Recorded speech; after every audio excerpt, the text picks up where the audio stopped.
Hi guys, welcome back to my channel if you are new. So today we're going to be going through the books that I want to be reading in August. This has to be fast because my phone's at 6% and I don't want to have to record this again. But first I want to say that I like to make the books that I read mixed. When I say mixed, I mean sometimes if I read a very heavy-handed book, I don't know if I can read another heavy-handed book again. So I have to like dial it down with like a simple book, and most simple books are romance novels. So that's going to be like a mix of them. So the first one is Intermezzo by Rooney. I recently just read Conversation with Friends. I had previously read Normal People by her. So Intermezzo, I've read it, funny enough, because we are now in, I think, the 6th day of August. So yeah, but I still think I would point it out because I did read it in August. And I don't know, I think I should read their synopsis, but some of them don't really say what the book is about. Anyway, I will just read the back. It talks about the two main characters. Peter is a successful Dublin lawyer in his 30s, but in the wake of his father's death, he is medicating himself to sleep and struggling to manage his relationships with two very different women. His first love, Sylvia and Naomi, is students for whom life is one long joke. Ivan, the second main character, his brother. Ivan is a 22-year-old brother, a competitive chess player. He has always seen himself as socially awkward, a loner, the antithesis of his glib elder sibling. But when Ivan meets Margaret, an older woman emerging from her own turbulent past, their lives become rapidly and intensely intertwined.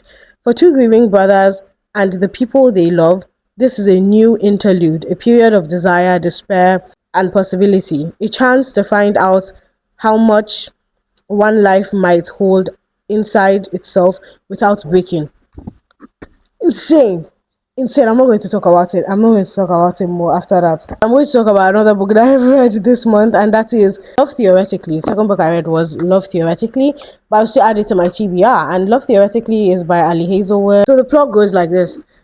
Love Theoretically follows Elsie Hanaway, a broke adjunct physics professor and diabetic people pleaser who moonlights as a fake girlfriend.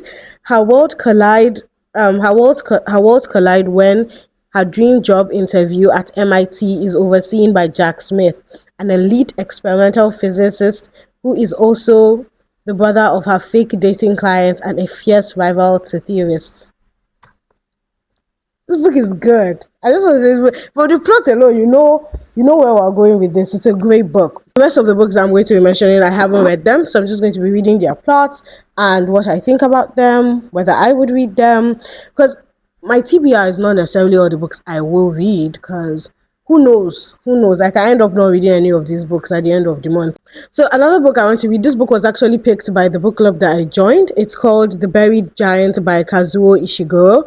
And the plot is like this. It is set in a fictional post-Arthurian Britain blanketed by a memory-stealing mist. It follows an elderly British couple, Axel and Beatrice, as their journey across a perilous landscape to find their long-lost son, gradually uncovering repressed memories of past ethnic conflicts, guilt, and the fragile nature of their marriage. Steamy. I can't wait to read this. We're going to be doing a first reading on Saturday with the entire book club, and then the rest we're going to raw dog it. So stay tuned for that. Another book, I'm going to be exploring the entire world of Ali Hazelwood this month. So another book of hers that I'm going to be reading is Problematic Romance by her, and the plot goes like this. A contemporary romance novel following Maya Kilgore, a 23-year-old grad student, and Connor Harkness, a 38-year-old biotech executive who is her brother's best friend. Set during destination wedding in Taormina, Sicily, the first proximity story explores their high-tension 15-year age gap dynamic. I saw some reviews about this. Some people said they don't like how nonchalant he was, but I don't know. I'm excited to read it. Another book I'll be reading is Madonna in a Fur Coat by Sabahattin Ali. And someone said this book is not about love, and it looks like it's about love. I'm curious to find out. So this is the review I saw, Abby, this is what is written at the back. Financial Times says it's a tale of young love and disenchantment, of missed opportunities and passion's elusive, flickering flame. Okay, that sounds interesting. Interesting enough. So I'm not going to be Googling the plot. I think I want to go into this blind because I didn't really want to know a lot about it. So yeah, that's what we're going to be doing. Bringing another balanced book into heavy-handed books, I'm going to be reading Not in Love by Ali Hazelwood. And this is the plot of it. Socially guarded biotech engineer Rue Sibert begins a secret, no-strings-attached affair with Eli Kilgore. The complication: Eli is a private equity partner leading a hostile corporate takeover of Climb, the food science startup where Rue works, and her mentor is the CEO. This is kind of similar to Love theoretically, but then I love traditional romance. I beg, let's bring traditional romance back. Another book I'll be reading this August is Sula by Toni Morrison. At first I wanted to read Beloved, but people said it's very heavy. It's a very heavy book, and you should start with her more simpler books before you dive into that. So Sula is set in the 1919 from 1919 to 1965 in the Bottom, a black neighborhood in Medallion, Ohio. Toni Morrison follows the complex decades-long friendship of two inseparable girls, Sula Peace and Nell Wright, whose lives diverge dramatically. Their intense bond fractures when Sula returns after a 10-year absence and has an affair with Nell's husband, Jude, leading to ostracization, grief, and a final delayed reconciliation. I love women. I love when people write books about women. And someone said this, but I genuinely believe it too.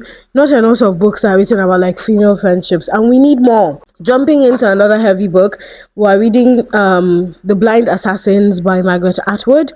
Elderly Iris Chase Griffin reflects on her wealthy, troubled family history. The framing plot centers on the 1948 suicide of her sister Laura, who posthumously published a famous novel titled The Blind Assassin.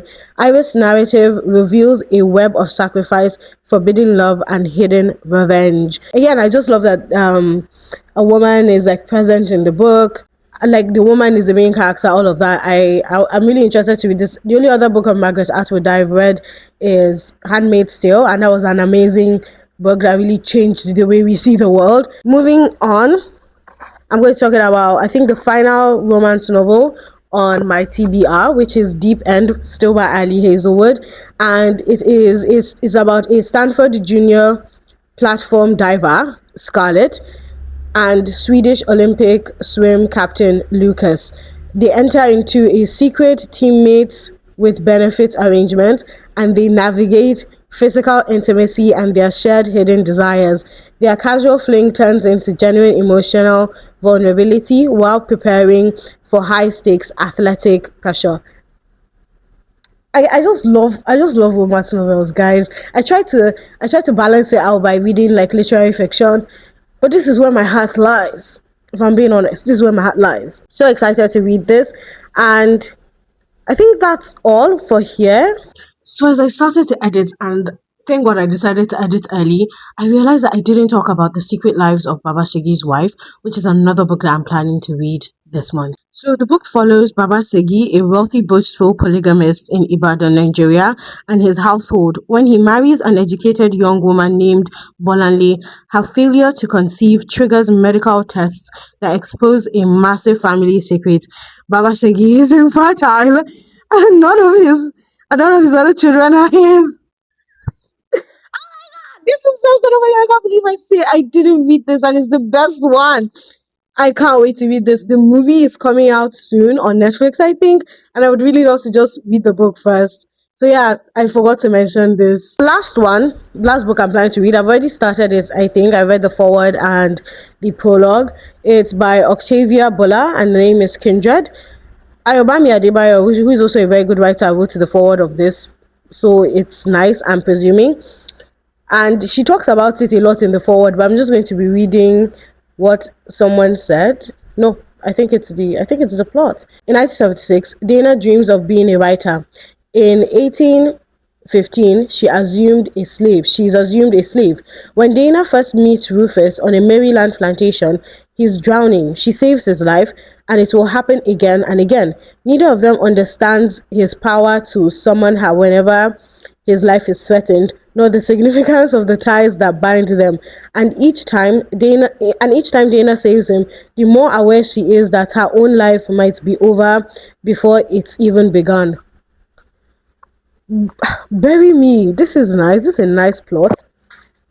Anyways, yeah, I can't wait to read all of these books. I might end up not reading any of this and picking entirely different books because interest shifts over time. So thank you so much for watching. Let me know if you will be reading any of these books or if you have read them and if you have any thoughts about them. And yeah, that's it, folks. That's it. Bye bye.